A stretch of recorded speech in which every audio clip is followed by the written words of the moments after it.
जी उदयगिरी कलिंगा घाटी में भूस्खलन होईछि।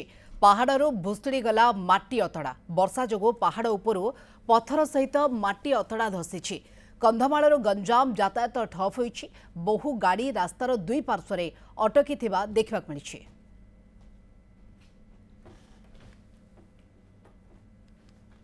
कंधमाल जिलार कलिंगा घाटी बर्तमान विपद संकुल अवस्था रही है।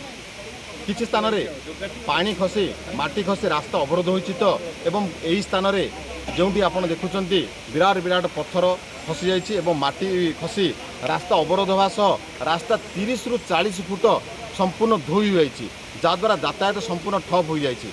विशेषकर कंधमाल जिलूर गंजाम जिला जाऊा गाड़ी गुड़िक संपूर्ण जावास बंद कर पुलिस एवं कलिंगा कलिंगा ठारे नाकाबंदी करिछि एवं पुलिस यहाँ घोड़िया चेष्टा करुछि एवं लोक मानक एठाक आसवा बारण भी करुछंती। कंधमाल जिलार कलिंगाघाट में एपरी घटना केबे घटी नथिला। बर्तमान भूस्खलन फल जो यातायात बाधाप्राप्त होगा सह विपद संकुल अवस्था बर्तमान रही अछि। घटनास्थल में जीवदी थाना अधिकारी अग्निशम अधिकारी घटनास्थल पहुंचती एवं यार बर्तमान अनुध्यान करुछंती जे या किपरि या रोक लोक मैंने किपरि आसवे ना एवं एत बड़ विपद समस्ते किपरि उद्धार पाइपर।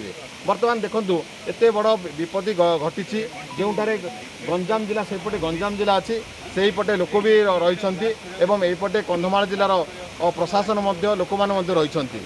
एत बड़ विपद बर्तमान कंधमाल जिले में घटी जहाँ उत्तरखंड ठारू बली पड़ी। कलिंगा घाटी अरुण षडंगी, न्यूज़ 7।